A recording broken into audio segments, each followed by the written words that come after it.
XPRIZE Team World Ed. Today, the webinar is called Sharing Our Story, Learning from Successes and Challenges. And I just want to double check to make sure that we're going to start the recording. Mike, are you rolling with that? Yes, ma'am. We are all set. Okay, great. So let's get started. Welcome, everyone, to Sharing Our Stories, Learning from Successes and Challenges. We're going to use this time to hear about some effective strategies for doing onboarding and integrating the XPRIZE winning apps into instruction in a variety of adult basic education settings.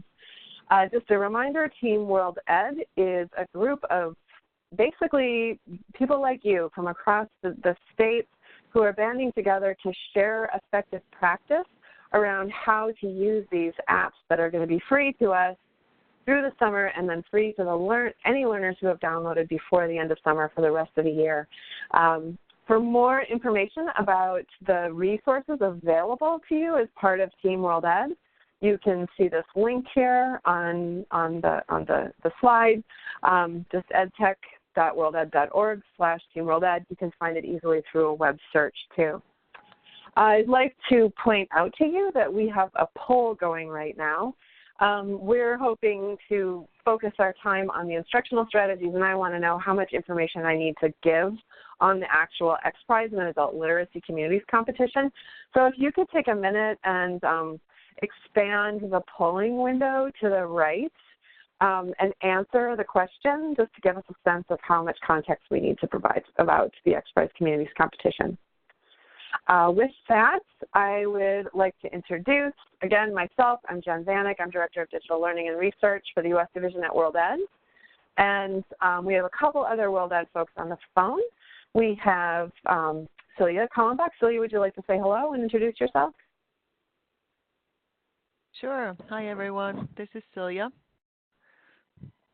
Welcome to the webinar.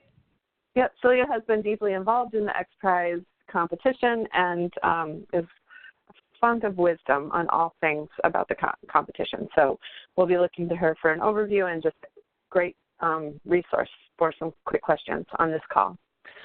We also have Mike Prentice-Glasgow, who is our official host for this webinar. Mike, if you want to say hello. Hey, everybody. Glad to be here. Happy that we are rolling. And just let me know if I should tell them about the chat features and stuff like that. Yeah, go ahead. Oh, okay. So just so y'all know, we want to make this sort of as interactive as possible. So we'll have portions in the presentation where we'll stop for questions. And so if you'd like to chat your questions, I'm going to share my screen real quick. But I have to make myself a presenter. So in the bottom right corner, you'll see there's a chat box, and essentially, if you want to chat to everyone in the event, you have to make sure that your chat is addressed to all participants, not all attendees, not panelists, and that way everyone can hear either your questions or your comments, because we want as much of your feedback as possible throughout the presentation. And then, of course, during that as well, you'll also see the poll in that area as well. And then if you have any technical questions, if you could address your question specifically to me, to Michael Prentice-Glasgow or the host, that would be ideal. And then if you have any problems with your connection, if you have any problems with your audio, I'm the person you would like to address with that. And that way we can just handle that as soon as possible with that. But otherwise, please, again, feel free to keep asking your questions in the chat box, and then we'll stop throughout the presentation, and then we'll go through them and make sure everyone gets accounted for. So that's about it from my end. Really excited to get the presentation going. Thank you, Jen. Great, thanks. Thank you, Mike. So a good example of how the chat can be used, Glenda Rose from Texas pointed out that many times people forget to hit submit after they answer a poll question. So make sure you are looking way down in the lower right-hand corner of your screen for the submit button after you answer that question on the poll. Okay, we are also really lucky to have 3 guest presenters in this webinar. These are practitioners who have been using the XPRIZE apps in their own instruction. So I'm going to just in turn ask each of you to say hello and introduce yourself. And we'll start with Kimberly. So Kimberly, feel free to unmute yourself and say hello. Where you're from, and that's about it right now. Hi, my name's Kim, and I am I live in Massachusetts, but I work in Rhode Island at Rhode Island Regional Adult Learning, where we serve ESL students, ABE students, most of who are going to get their GED or some other high school credential, and also transitions to college students. Great. Thank you so much and welcome. We also have Maryann Peterson. Maryann, would you like to say hello? Maryann's from Virginia. Hi, everybody. My name's Maryann. Thanks for having me on today. I'm a part-time instructor at Thomas Jefferson Adult and Career Education in Charlottesville, Virginia. I'm by no means an expert on these apps, but we've been having some real success with them in our program. Great. Thank you so much. And finally, we have Xavier Munoz. Xavier, please say hello. Hello, everyone. I'm looking forward to learning from you all and sharing some of what we do here. I am the Faculty Support Manager with the Literacy Council of Northern Virginia, which is a community-based literacy organization, 501c3 nonprofit. We've been working with some of these apps for a number of years, and we're excited about this XPRIZE phase and what it enables us to do to reach more students. So I'll look forward to sharing more soon. Great, thank you. So we're going to talk a little bit about why mobile learning. We're going to talk a little bit about what the XPRIZE Communities Competition is. I'll show you where to find some Team World Ed resources, and we're going to get tips from these practitioners where they're going to talk about the work that they've been doing. So I'm glad that you're all here, and without further ado, I want to remind you that this is how you can participate. So go to the lower right, expand your chat window, and you can chat your questions. I'm going to pause every time we have a slide that looks like this to make sure that we have been able to answer all questions so far. So Mike, I'm assuming there are no questions yet, but I just want to double check. We good to keep going? We are good to go. Great. So as you might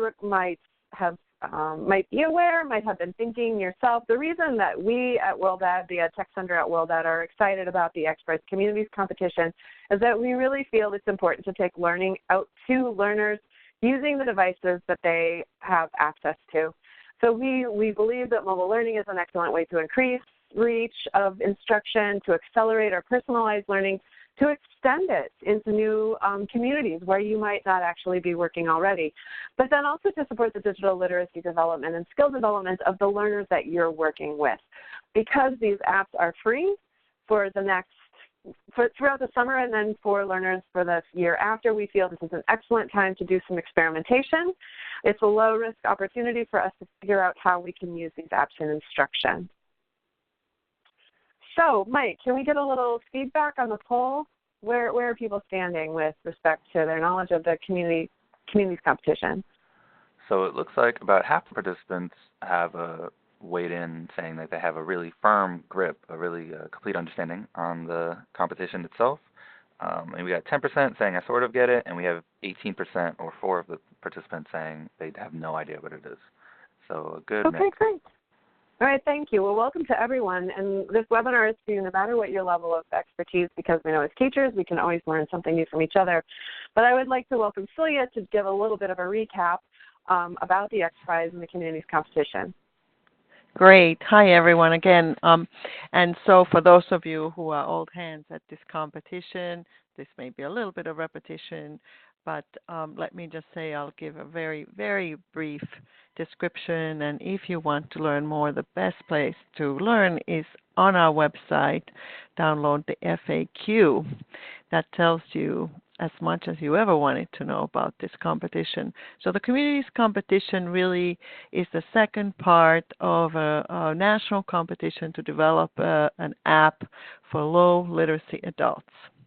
And to make a long story short, 4 apps made it through the competition with over 40 teams competing, developer teams, app developer teams from around the world.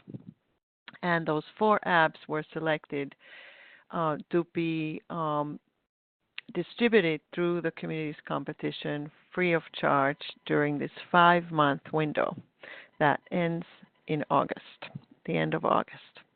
The apps all won because they obtained statistically significant learning gains in pre-post testing using the CASAS assessment tool. And that's where that was the main criteria in the end for these apps, to make it through many stages of review as well as a year-long field testing with over 5,000 adults in Los Angeles, Philadelphia, and Houston. The community's competition, as you can see on the slide, the main goal is to get these apps to people who can benefit from them.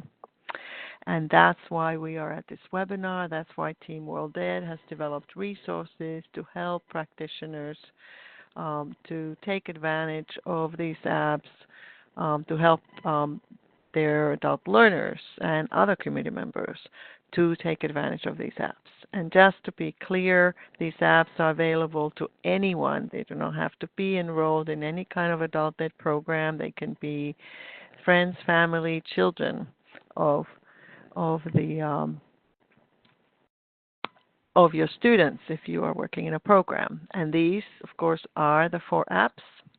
Our World Ed team code is 3366. They are all available in Google Play as Androids, and 2 of them are available also through iPhones. So CellEd and Learning Upgrade can be found through iPhones.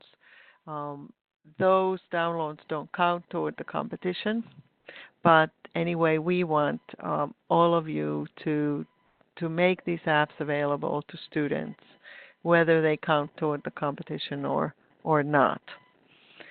There are 40 teams competing nationally to see who can get the most adults to download an app and log in on 3 separate days. That's basically the criteria. Great. So with that, I'm going to turn this back over to Jen. Yeah, thanks so much, Celia.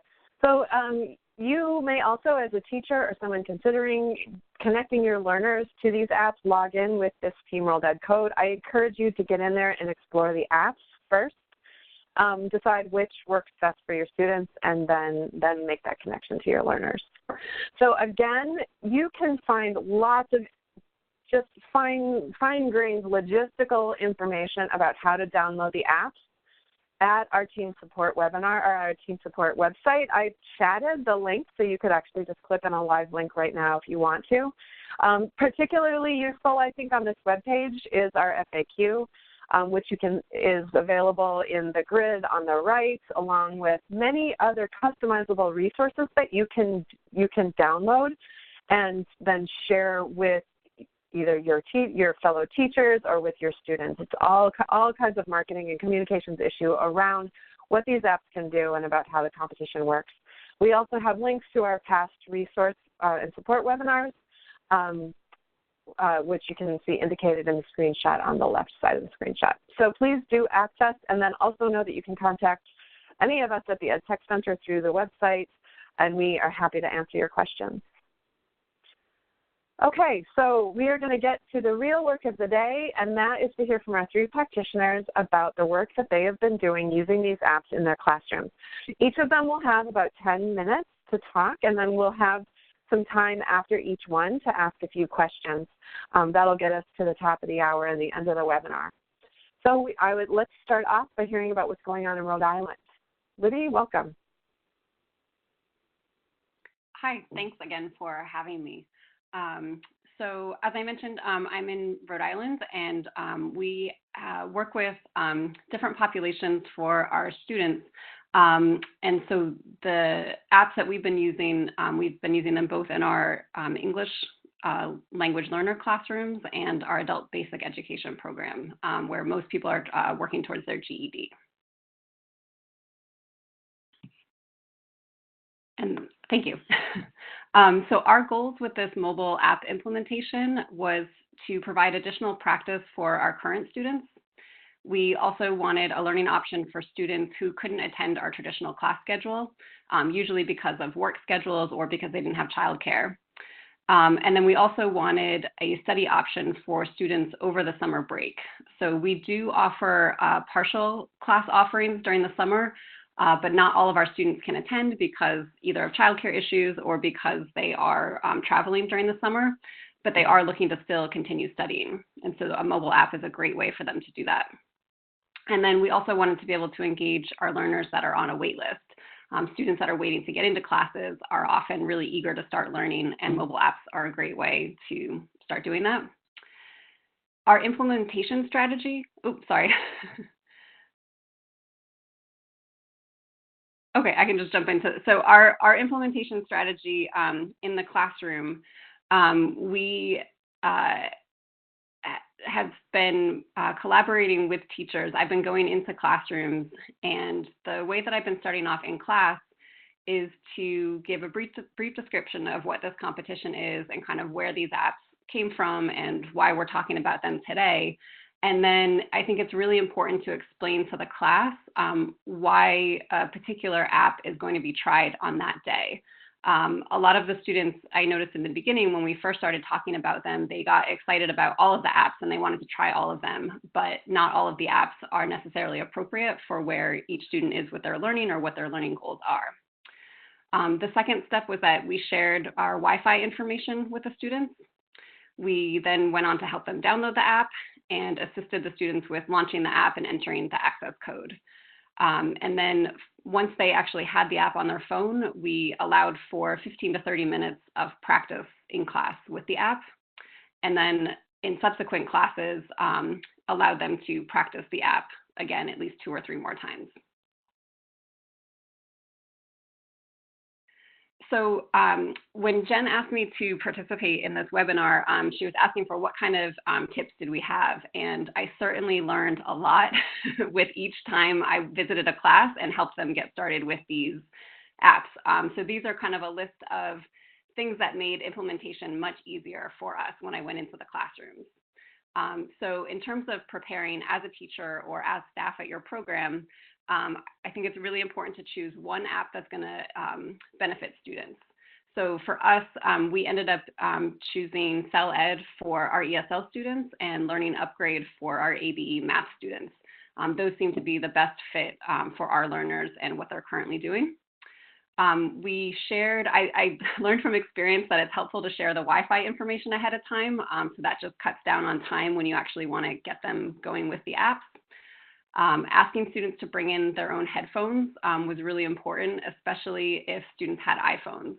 And our student population, about half of our students actually have iPhones, which is pretty significant. So I know Celia mentioned that the iPhone users don't contribute to the competition, but we didn't want them to feel excluded with any of the apps that we were choosing. So we let students know about all 4 apps, but chose ones that would work for people that had iPhones as well.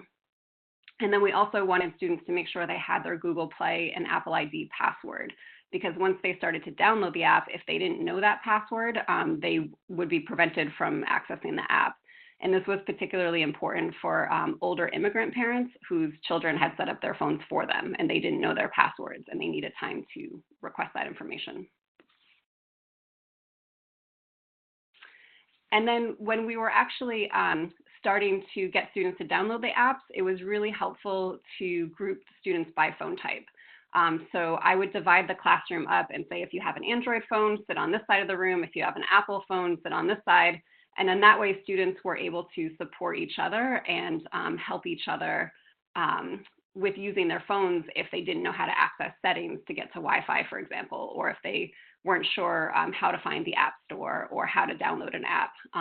They were able to support each other when they were divided into those groups. Our third tip was to, as an instructor or as a staff person, to get help and support. So asking another person to come into your classroom on implementation day is a huge help. If you don't have access to that, showing the app to 1 or 2 tech-savvy students ahead of time and asking them to assist you on implementation day will work the same way. And also asking those tech-savvy students with experience that have already downloaded and used the app, they can help future students who are absent on the implementation day. And then lastly, I just wanted to leave a few tips about Learning Upgrade. I found that it was important to show students how to log in because the first time they go into the app, they click on Get Started.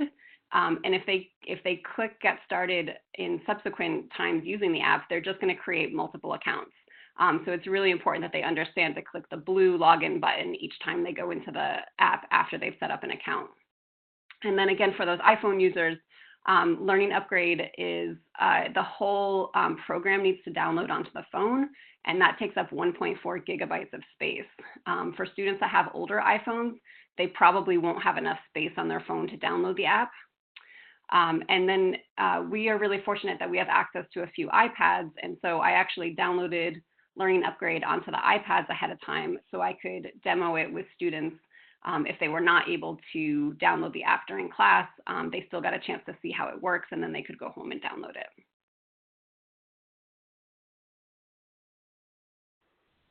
That's great. That's really helpful. So now is the time to ask questions that you might have of Libby on her use of any of the apps or any of the tips she gave you about Learning Upgrade.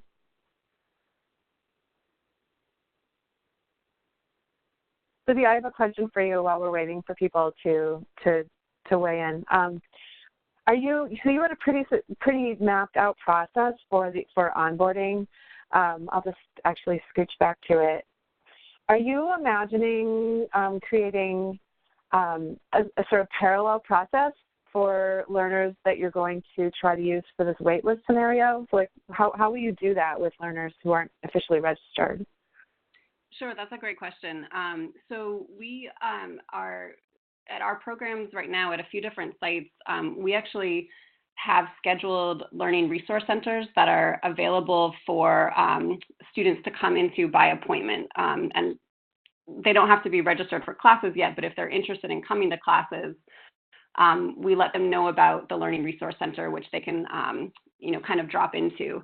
And so at that point, the facilitator can help them kind of go through the same process, but more on a one-on-one kind of way. Oh, that's great. Okay, cool. We do have a couple questions. So let's see. Hillary, I think, right? Are there any patterns the student use? Are there any combination or any common questions that come after students get past the initial downloading in the first session?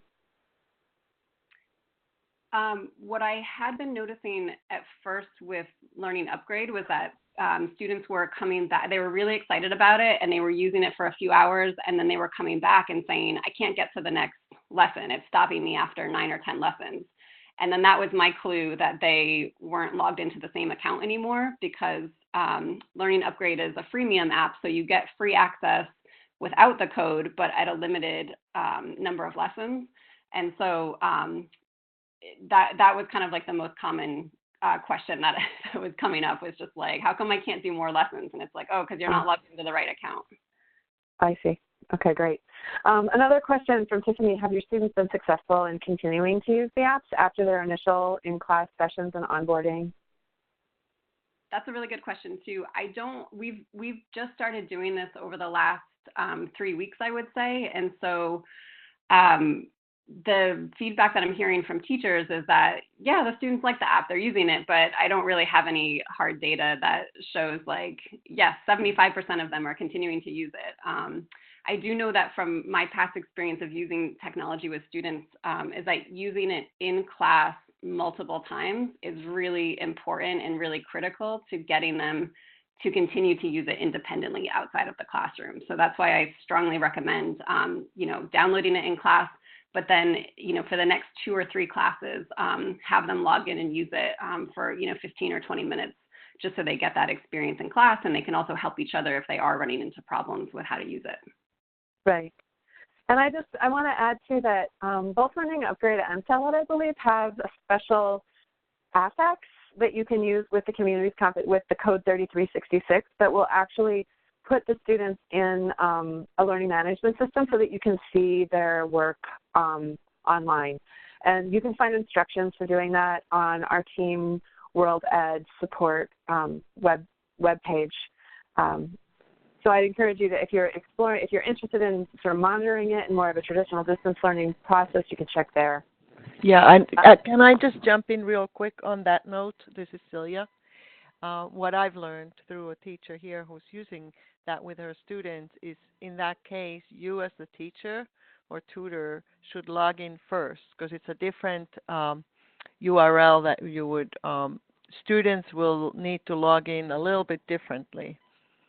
You get once you as a teacher log into that, and you can find that URL on our website, then it generates a code for you that has the 3366 in it, but it's slightly different because now you're entering a much more complex system where you can track your students' learning throughout. Great, thanks for that clarification, Celia. And then Katie asked a question that Javier answered, and that is that Learning Upgrade has full lesson lists on their website. And Javier, thank you. You even chatted the link. So I would encourage you all to check out the chat for the link to lesson plans and lesson lists that could be helpful. The question Katie asked was about curriculum or lesson goals for Learning Upgrade, and so maybe you could start there and see what you find. Okay, thanks so much, Libby. Let's move on to Maryann at Thomas Jefferson Adult Career Education. Welcome, Maryann. Hi, this is Maryann. Thanks for having me. Oh, sorry, Maryann. I'm so sorry, Maryann. Welcome.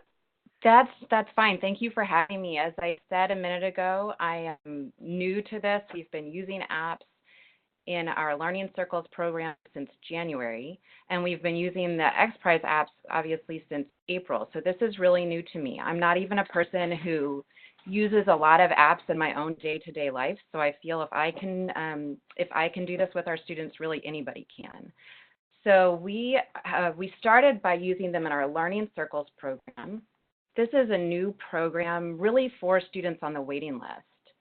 It's multi-level. It's also open enrollment, so students are welcome to join anytime. And I do have some students who come and join right at the end of term. So it's a really fluid group. It's nice to have an option like the apps to use with those students. We also opened our Learning Circles to anyone who wants to join, and it seems each week we're getting new students. Can you just say a little bit about what you mean by Learning Circles in case there's somebody on the line who hasn't heard of that before? This is a new program we're starting. It's really, we meet once a week for 3 hours with each group. It's informal, it's flexible, and we've offered it again to students on our waiting list who are waiting to get into a traditional class. It's really student-centered, so as much as I'm able to, I invite the students to be the leaders in these groups. So they kind of use the app as the means of instruction and then support each other as they're working through it? Exactly. And we have found that these students are willing to become app ambassadors really for our program because they're really grateful to have the app, and they're going into other classrooms and introducing it to their peers. Great. So tell us a little bit how you're thinking about orientation within this context. I actually spend a good deal of time on the smartphone orientation. I'm lucky enough to have the time, but I have found it helps the process go more smoothly. Our students have smartphones. Most of them have iPhones, we're finding, and they're incredibly smartphone savvy, and they're incredibly confident, using their phones. However, they're not necessarily using their phones as a learning tool. And just like Kimberly said, some of them don't actually know their passwords. I've had students who don't even know their own phone numbers. So it's great if you can spend a little time at the beginning just to review how the phone works, what an app is. We talk about where they can go to find apps on their phone. We talk about our Wi-Fi connection. And what I found works well is to do the smartphone orientation on one day and get that information from the students, and then actually work with the apps the next time the class meets. And, you may not have time to do it that way, but it has worked best when I've been able to do it that way. The smartphone orientation is sometimes a discussion, sometimes I have activities. It just depends on, the group. Then after I do that orientation, we've been downloading the apps together. I don't always have a volunteer or another instructor to help me, but I always have an experienced student who's happy to help his or her peers. And that gives the students an opportunity to have a little bit of a leadership role. And then while we're in class together, we always encourage the students to complete a lesson in our presence. I have found that if I just get them to try out the apps and then send them home. They're not going to use it on their own. But if they complete at least one lesson and have a little bit of success while they're in the classroom, they're more likely to use it, during the week or in between class meetings. That's great. Something that I've been doing with the students, which they're really happy to do and appreciate the opportunity to do, is invite them to give me a lot of feedback about what this has been like for them. Do they like using the apps? What specifically about this particular app worked for them? Can they share something that they learned from a lesson? What would they like to see? What changes would they like to see in the app? So they're really excited to share this at the end. They have a lot to say. Most of their feedback has been incredibly positive, and they seem grateful to have this tool. I also, if I have time, have them fill out a short feedback form. So, the questions can be just an informal discussion. I created a really simple feedback form where I've been getting a lot of great information from the students, and they can kind of rate the app, and they enjoy doing that. And at the very end, I always ask them to set a goal for their future learning. Are you guys going to use the app this week? Do you have a couple minutes each day when you could use it? And we write those goals down. That's something Xavier actually gave me the idea of doing, and I found that it's really been useful, and I check back in with them the following week. That's great. Could you give us a sense of some of the answers that you get when you ask these questions? The feedback questions about the app? Yeah, sure. I'm interested in hearing about all of this. What kind of goals are they setting? What kind of feedback do they have? Any of it would be interesting to hear. The goal setting is interesting to me. We use CellEd. I'm finding that we're using CellEd because a lot of our students have iPhones. We're also experimenting with Learning Upgrade. But their goals, they tend to set very ambitious goals. I remind them that CellEd is designed to be short, manageable lessons of, 5 minutes. But sometimes I had a student the other day saying he wanted to set a goal for using the app 100 minutes during the week. And I asked him, did you mean 10 minutes? And he said, no, I meant 100 minutes. So they're setting high goals for themselves. Some of them are saying I'll use it X number of minutes per day. I also ask them to tell me when during their day do they think that they'll be using it. What I'm finding is a lot of students use it at the very end of the day, at night, after their children are in bed or after they're done with work. So they're using it at the very end of their day. I'm also seeing that students are using it more than they expected to use it. And what kinds of changes are they saying they would, or where are they having trouble with CellEd specifically?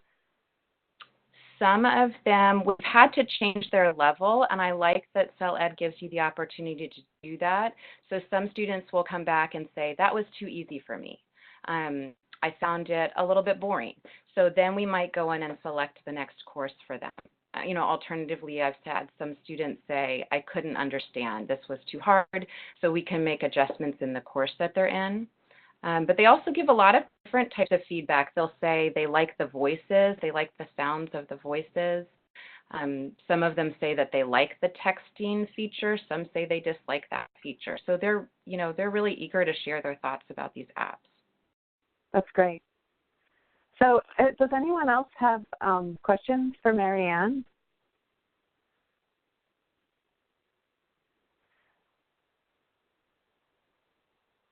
Okay, well, feel free to think, and you'll have another chance to ask questions a bit later. Oh, so we actually do have a question. Sherry Lehane asks how long you and your program have been using the app. We started using apps in January before the XPRIZE apps became available, just to experiment with apps and get students comfortable with this type of learning. At that time, we were just using any language learning apps that were available. We started with XPRIZE apps, just in April. Okay. And Kimberly is Kim Libby's wondering how many students are in your learning circles typically?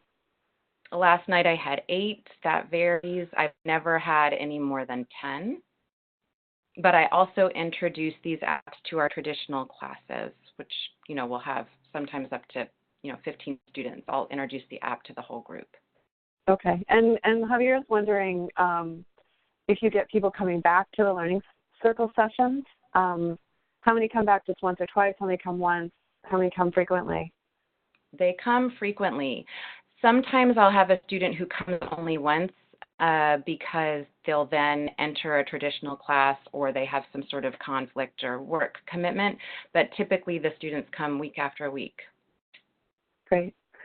Sherry asked a follow-up question about gravitation toward the XPRIZE apps. If you've been using other apps outside of the competition before this, and now you're introducing some XPRIZE apps, do you still use some of those old apps? And what's the contrast been with the learners and their engagement in the different types of learning that you can find in the apps?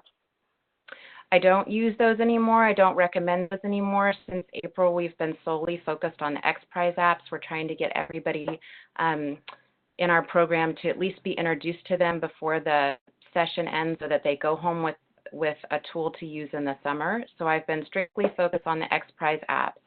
We found that some of the free apps that we were just experimenting with earlier, you have to, you can only do up to a certain number of lessons before you have to pay for the app. Yeah. So they have all different types of limitations.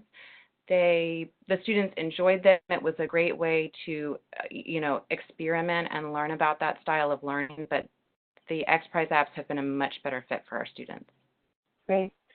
And another question, Heidi Superpiquia is wondering, this is about learning circles, and she asked, have you noticed that the students who were in learning circles are doing better at placement time when a class spot opens up? Are they more confident? Are they placing higher? Is there positive impact on their persistence? Or is it just too new to understand the impact of learning circles on persistence? I don't have that information yet, and that's something I'd love to see. Some learning circle students are just choosing to return to learning circles, and some learning circle students are moving on to a traditional class. So we may be able to get more information once this term ends. Great. Thanks so much. Sure. If any other questions come up for either Kim or Maryann, feel free to keep chatting them. But we are going to move on to Javier with the Literacy Council of Northern Virginia. Thank you very much, Javier. Jen. Thank you. I appreciate the invitation. I'm looking forward to sharing what I have to say.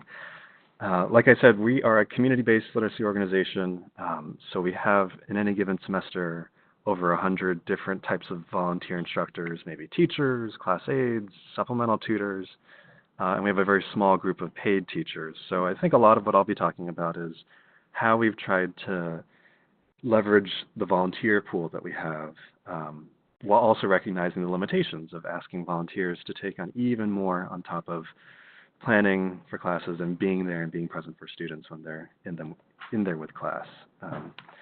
So talking about our implementation goals and strategies, just like Maryann said and like Kimberly said and Jen said, essentially it's extending the learning opportunities for our students, especially knowing that many of our classes, there is a drop-off that happens at some point during the semester, and we hope that this will help them continue their learning even if they can't continue in person with us. But also we are hoping that we can expand our reach, right, to students who maybe missed our closed registration windows or are perhaps too high for our classes, since we really primarily are kind of low beginning, high beginning, intermediate level ESL classes. So we're hoping to reach those folks that aren't enrolling in our program as well. And I tried to find a fun acronym for how we're doing this, so I came up with ESL, the E standing for engaging volunteers and paid teachers, so that it's a really team effort, and it's not just staff who are going out to classes and getting students signed up.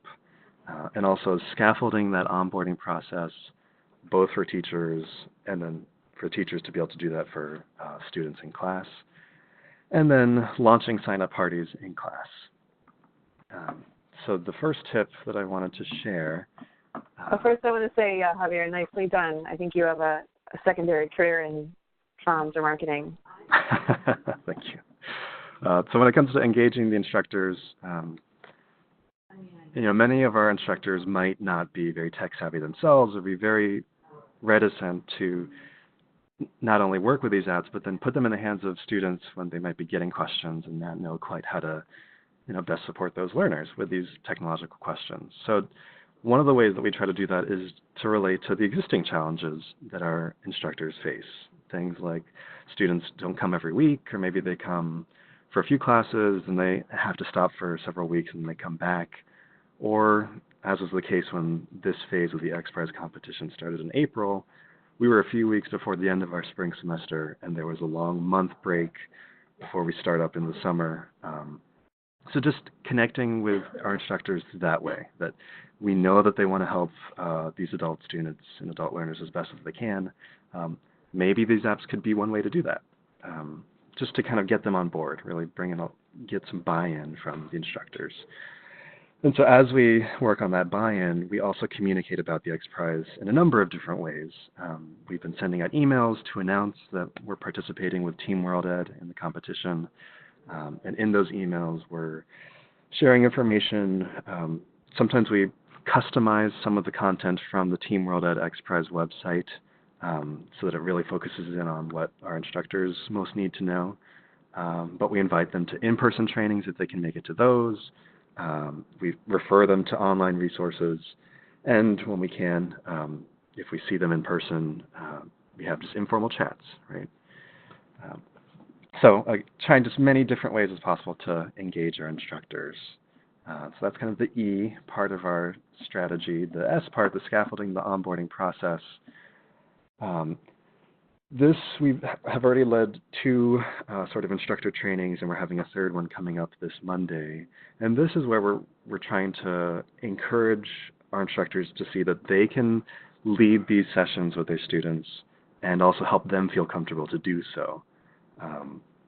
So what we've done, we've created training packets that have copies of the XPRIZE flyers from Team World Ed, as well as some basic overview information on all 4 apps. And thankfully that app comparison chart from Team World Ed provides a lot of great condensed information for that. And starting with this third training that we're going to do, we're going to also have a 1-pager on just a how-to guide for how can you take this information to your own classes and get students signed up. So we have that packet so that they can leave with some physical materials. But in terms of the actual training itself, that's where we go over, what are these apps? Why are we talking about them? What's this competition? What does it mean for LCNV to be participating in it? And how can we get students signed on? And with that overview in mind, then we do go over each of the 4 apps. We show very short 1-2 minute clips about each app to let the developers speak to what they have felt are the highlights of their apps. And then we focus in on one app in particular, which for us is CELED. We've actually been issuing CELED licenses since spring of 2017. So we have a number of staff that are comfortable signing students up, and we have a good bit of experience working with CELED and seeing some of the great things about it and some of the things that we have to really support our learners with. But we do encourage all of our instructors to try out any of the apps and think about their students and what they feel might be the most beneficial. But during this training, knowing that we want to make the best use of the time, we just focus in on, let's sign up on CELED. Let's actually have you spend 10 or so minutes trying out some lessons, going through some of the different features in the app, so that they're feeling more comfortable and we can kind of talk through some of their questions.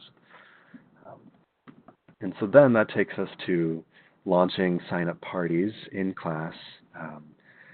And we've done this a number of times. Usually it's been led by staff, although we're hoping that we can pass this on to our instructors to do in teams or do independently, or maybe occasionally with some staff support in person. So we found that 30 or so minutes is a good amount of time to go through what you see listed here. So we always start with tapping into the student's background knowledge. And if it's a staff person coming into the class, in our written procedures, we encourage that staff person to, of course, introduce themselves, engage in some chit-chat, actually get to know each student's names to sort of lower that affective filter with this staff person coming in. And then we get into, okay, we're going to talk about learning English on your phone or your computer. And we do that, again, by maybe showing some pictures of families working on a laptop or an elderly individual working on a tablet, just to get them thinking about, how do you study English outside of class? Do you study or practice English on your computer?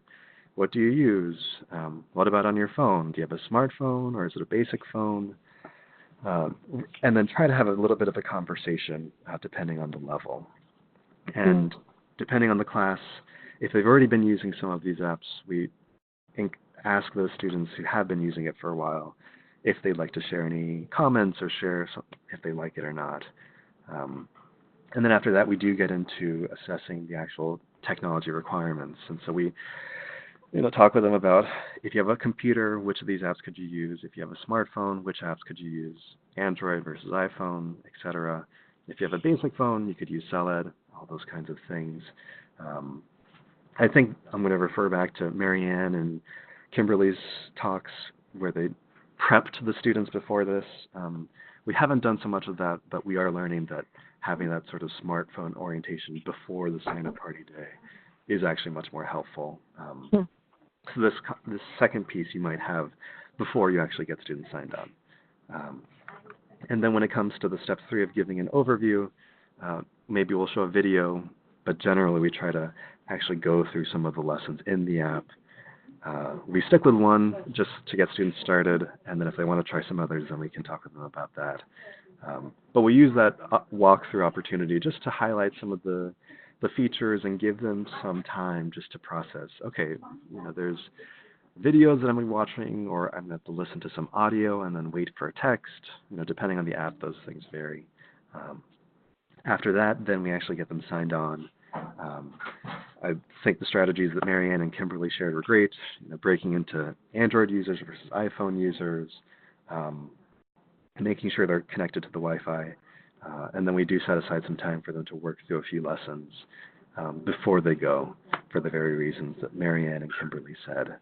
And you'll see at the bottom of this slide, and I'll put it in the chat, that we have some very basic.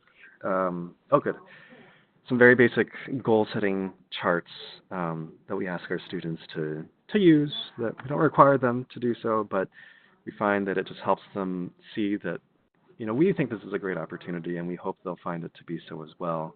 And as we know, setting goals, it makes it more likely that we'll actually pursue that.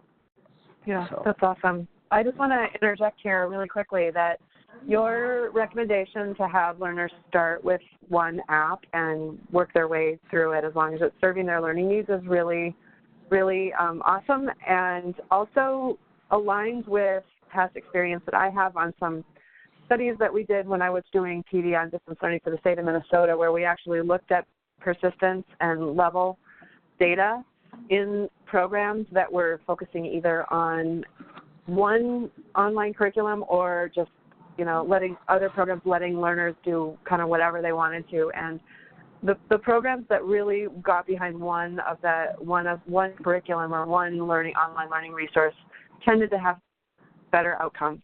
So I think that's because the teachers can understand better what the content is, so they can provide better support. The learners become used to working within an environment and feel more comfortable there. So I applaud that decision. And I just noting ironically that sort of runs counter to, like, if we were trying to win the prize, we would say, download all the apps, just use each one 3 times. But, of course, our goal is not to win the competition. Our goal is to help learners succeed in mobile learning. So that's a really awesome choice.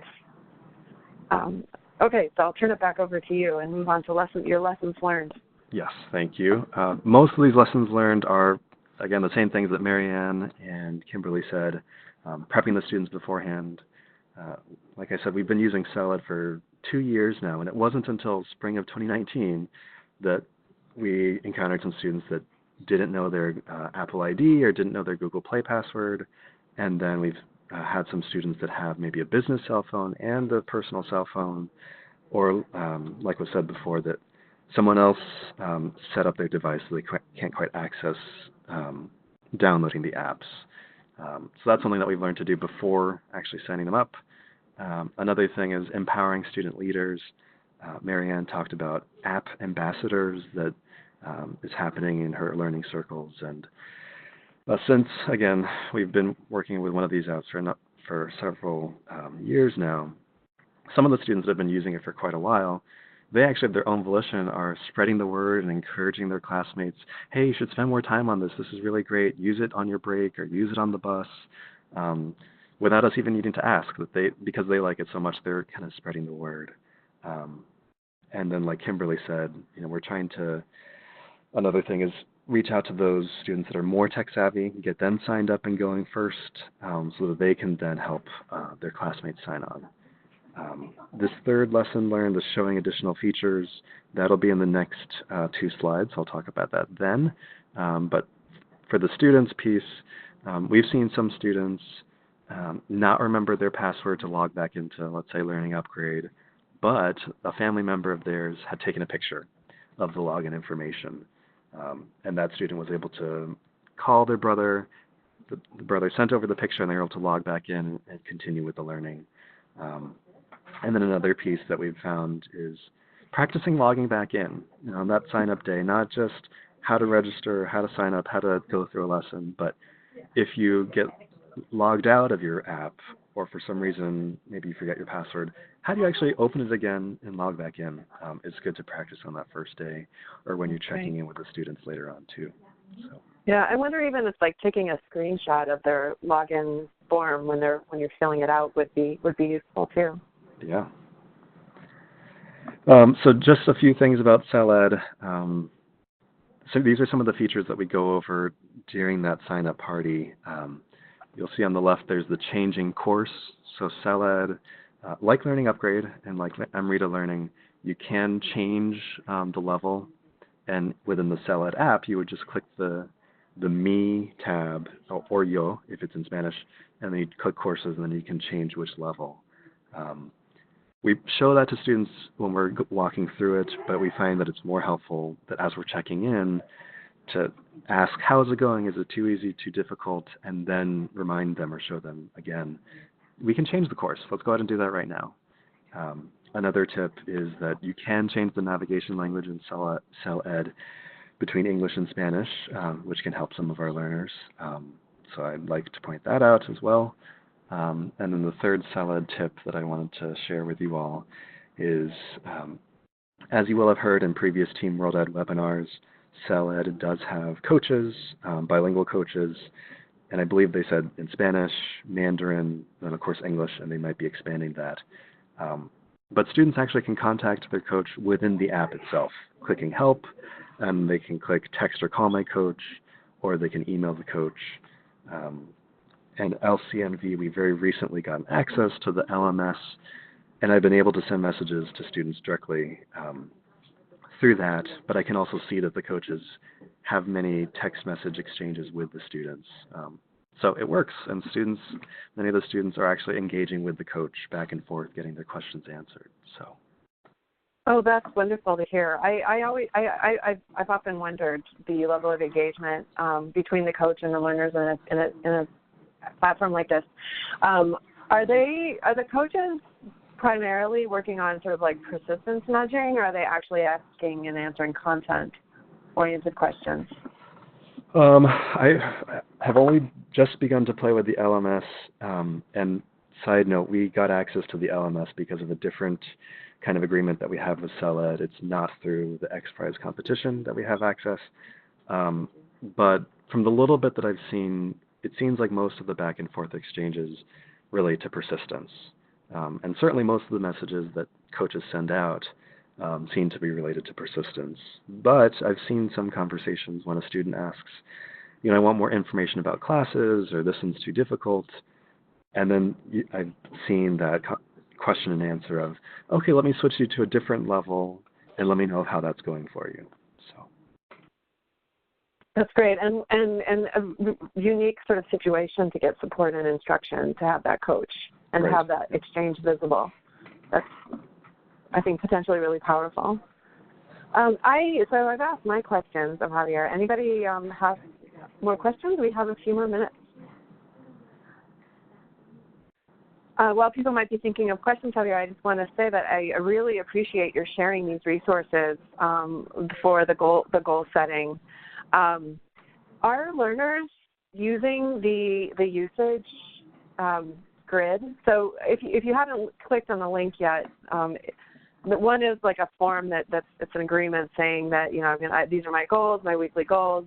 I've reached it, I haven't reached it. But then there's also a log form where they register their number of minutes a week. Is this form for a teacher to use to monitor their students, or is this something that a student would actually use to monitor themselves? Yeah, so the chart that has multiple rows for multiple students, and actually I should say both of these were created by a teacher who saw it as a great way to boost the engagement. So credit to Ellen. I know she's not on this webinar, but she graciously shared these materials with us. The chart with the multiple rows, that one, I believe she had the students use initially, and then she's kind of using just to keep track as they go along. And the second one, which is my weekly goal is this, and I'm either reaching it, not reaching it, but want to keep trying or want to change it, that one she, I believe, is passing out to the individual students for them to just self-reflect on their goals. Great. Celia asked a question. One of the resources that we made and put on our website is a login reminder. It's like a wallet size or business card size customizable card that you can print out on like an 8.5 by 11 sheet. So Kim says that they're not using it yet, but I wonder, Maryann or Javier, if you're using that resource yet and how it's going. This is Maryann. I did print those out. We haven't used them for CELED because it's really easy to get back into CELED once you have it on your phone. I think it would be very valuable for Learning Upgrade because they do need to commit a password to memory to get back into their Learning Upgrade account. So I would like to use that with my students for Learning Upgrade. Great, thanks. Yep, and Xavier here. We haven't used them yet, but at our subsequent instructor trainings, we are going to present it to our instructors as an option that they might use at their classes. Great, thank you. Any other questions? Oh, Xavier, there's a question from Kim. I'll just read this. Another specific tip to Learning Upgrade is showing them how to get to the settings page to unlock all the lessons. Kim, do you want to say a little bit about that? Sure, yeah. So the way that Learning Upgrade, the default settings are, is to take a student through a learning path, and so it's consecutive lessons. So you have to demonstrate, I think it's like 70 or 75% mastery on a lesson to get to the next one. And that might work really well for some students, but particularly for our math students, they wanted to be able to access lessons that were related to the content they were learning in class. And so they needed to be able to skip around rather than going in the sequence that Learning Upgrade had determined. So there's a way to click on the settings button, and there's a little checkbox to unlock all lessons, and that lets students skip around. Great, thanks. So I know we have some other teachers on the call, and we have just a couple minutes. I'm wondering if there's anyone else out there who has a story or a tip that they would like to share. I think we've heard of really good work happening from Janet Wilson in Texas and Linda from New Hampshire. If either of you is still on the call and would like to shout out a tip or something you've learned, we'd love to hear from you.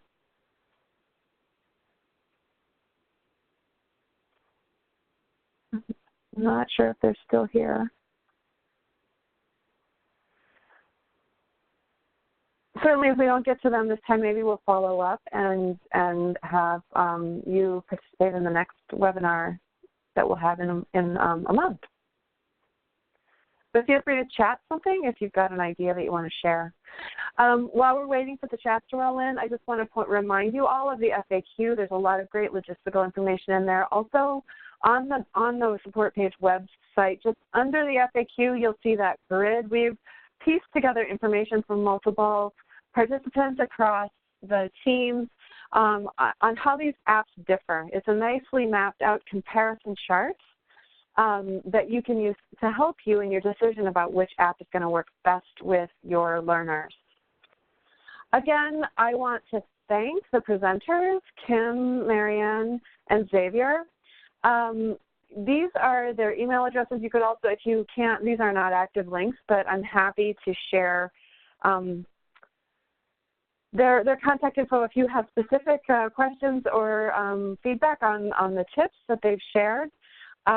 We would also like to remind you that if you are not a member of Team World Ed and want to get updates, please do follow this bit.ly, bit.ly/team_World Ed. Sign up and you will get information from us about things like this webinar. And then finally, don't forget, if you do have learners coming into these apps, make sure you use the Team World Ed code 3366. They need a code to get the apps for free, so please use this one. And then our team will get credit for the effort. Our next Team World Ed support webinar will be on June 14th, same time. We will be sending out a recording to this webinar that will also have a link to the registration for this upcoming webinar. Also note that we'll have the link for registration on our website, and we hope to see you there. Thank you again to our guest presenters and panelists for sharing your efforts, and we look forward to sharing more fantastic and innovative work in the time to come. There was just a chat question about how we know where we are in the rankings. I'm going to table that question, and perhaps we can send out we can follow up and figure that out from the XPRIZE Communities Competition. I'm not sure we know. We have not received any word from them. I actually just earlier today emailed our contact because we were supposed to get weekly updates from XPRIZE Foundation on the number of downloads and logins per team code, but so far we have not. So I wonder if they've had some kind of technical glitch at their end in tracking it. But as soon as we do have that, we may we can share that information on our website or something. Great. Well, thank you all again, and it was wonderful to be here with you on the webinar, and we'll see you in a month. Good luck. Bye. Thank you, everyone. Bye-bye.